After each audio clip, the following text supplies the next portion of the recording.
I'm gonna tell you about that time I went to Mexico on what was supposed to be my bachelorette party.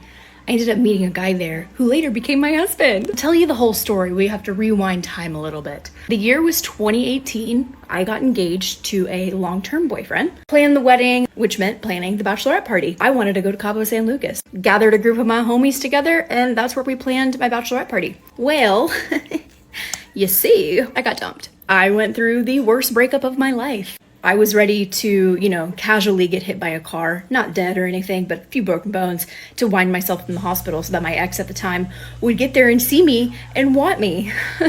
Yeah, that was a very hard thing for me to go through. So I was not fucking interested in going to Mexico. But my gals, they were like, no, bitch, absolutely not. We're fucking going to Mexico. You get your shit together and go balls to the wall in Mexico. And I was like, you know what? Y'all are fucking right.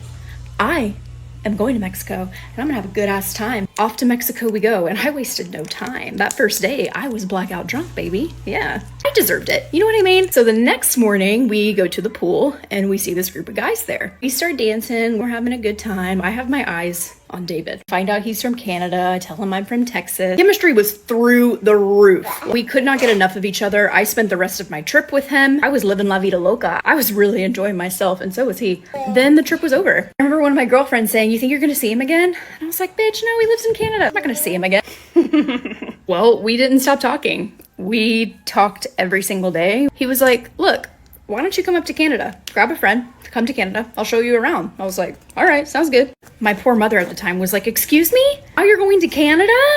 With the dude that you met in Mexico and you're gonna stay with him? What the fuck, Madison? Yeah, Mom, it's fine. Let me live, okay? I'm fine. Oh, Jesus, that was my 2-year-old. So me and one of my besties that was in Mexico too took our first trip to Canada. It went phenomenal and I was like, shit, now I really like this guy.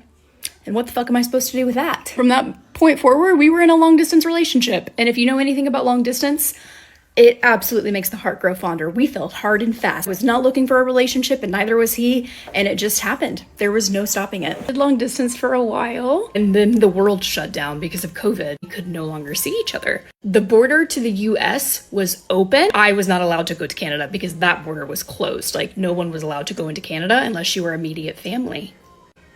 We knew that we were it. So we said, screw it.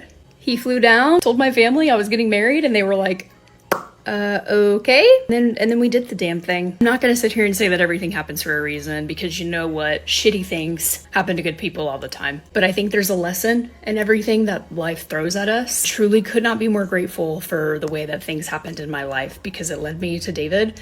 It led me to having 2 babies. It led me to having the family of my dreams. That's our story.